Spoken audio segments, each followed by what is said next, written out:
If you've ever wanted to learn more about wood carving, a unique experience is coming up on Monday at the North Dakota Heritage Center and State Museum in Bismarck. A live wood carving demonstration. Becky Barnes is a member of the Flickertail Wood Carvers and will be leading that demonstration. And she joins me now. Thanks so much for joining us, Becky. Thanks for having me. And you've brought in a couple pieces that we're going to talk about a little bit later on. But let's talk about this wood carving event. You're going to be leading it. So tell me a little bit about the event and how you got into wood carving. So the event runs from 9 o'clock until noon on Monday. And it's basically a demonstration, a live demonstration showing how we do some of the actual acanthus carving using gouges and mallets. And so it's, rather than just sitting at a table going, here's the things I made, I would much rather sit and play. Okay. And so this is definitely playing. This is all fun for you. This is great. Wonderful. So how long have you been doing wood carving then? How long does it take to become this good? I've been carving since about 2017 when I got introduced to the Flickertail Wood Carvers. Okay. But I've only been doing the acanthus carving for maybe about a year and a half. Okay. So I just started playing on my own and then got hooked up with this apprenticeship program through the North Dakota Council of Arts. Okay. Troy Geist, who is our state folklorist, is like, hey, get involved. Yeah. Wonderful. So what do you call it? What is it? This is acanthus carving. Acanthus carving. Yep. Okay. So what is that? How is that? How is that different from the other types of woodworking?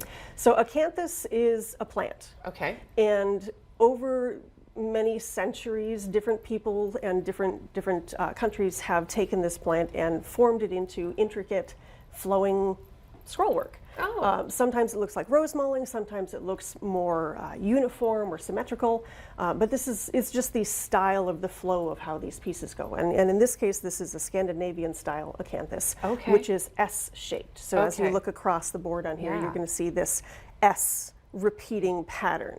Where everything is very, very rolling and smooth. Wow. So I just thought it was, something everybody decides on, but there's always a meaning behind it, deeper meaning behind it. Very interesting. And so you're an apprentice right now. That is kind of the level that you're at. So tell me what that means, and then what is the next step for you? Because I'm thinking like karate belts, like you start with like a yellow belt or something, and then you work your way up to a black belt. Is that kind of how woodworking works? Not exactly in this case. So as an apprentice, I work with a master wood carver. In this case, his name is Izo Becic. He's currently living in Moorhead, Minnesota. And so I work with Izo and his son Jenin, and we work on this specific project. So this year's apprenticeship was based on acanthus carving.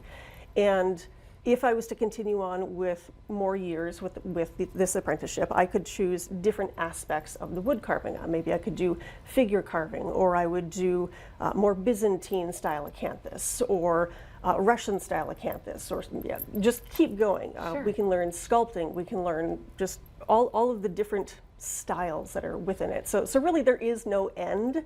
Wow. There's no black belt. No, you just keep going. You just keep learning. You just keep learning. That's a beautiful statement to make. So how long would a piece like this, how long did this take you?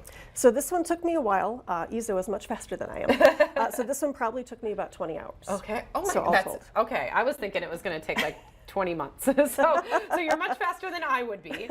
And then, so tell us a little bit about the clock that you brought with you. So the clock here, this is a different kind of wood. So the large shelf is made out of basswood, which is a nice light colored wood. The clock is made out of butternut. So it has a little bit heavier grain structure to it, so you have to watch that so that you don't get tear out in your wood. So you need to watch your grain direction. Pretty color, gorgeous when sealed, still very soft to carve. So it's a good pick for a carving wood. Okay. This was actually at one of the Wahpeton carving weekends where I was introduced to Izo and started working with him. So I just jumped in and started doing acanthus. I had never done it before, and by the end of the class he went, you should look into this apprenticeship program. You're pretty good so at it's like I was very flattered. And so that starts all with just one big block of wood, and it gets okay. So and we got about a minute left. So you brought some tools with us. Explain what the tools are. So the different tools in here, they have different numbers associated with them, and those numbers tell you what the curvature of the blade is. And so the lower the number, the flatter the blade. The higher the number, the more curved the blade. And then we have what's called a V tool. So instead of being curved at the end, this one has a 90-degree point. Sure. So that allows you to get all of the lining and the vein work that's done within the acanthus. So the event that's coming up on Monday, will people have a hands-on experience then, or is it kind of a watch and learn? Just because I can't guarantee safety with kids and tools. So true. I will be holding the tools, Okay. but I welcome people to come up and touch and feel and ask us So there many is a little bit of questions. interaction there. Wonderful. So we have some information on the screen where we can come and see more beautiful wood carving. Becky, thank you so much for Thanks for coming in having and me. sharing your talent with us. This is amazing. Thank you so much. Thank you. Absolutely. All right, well, coming up, the power of music. In today's Health in the Headlines, we're learning about how music can not only improve our mental health, but also decrease our stress. Stay with us. North Dakota Today. We'll be right back.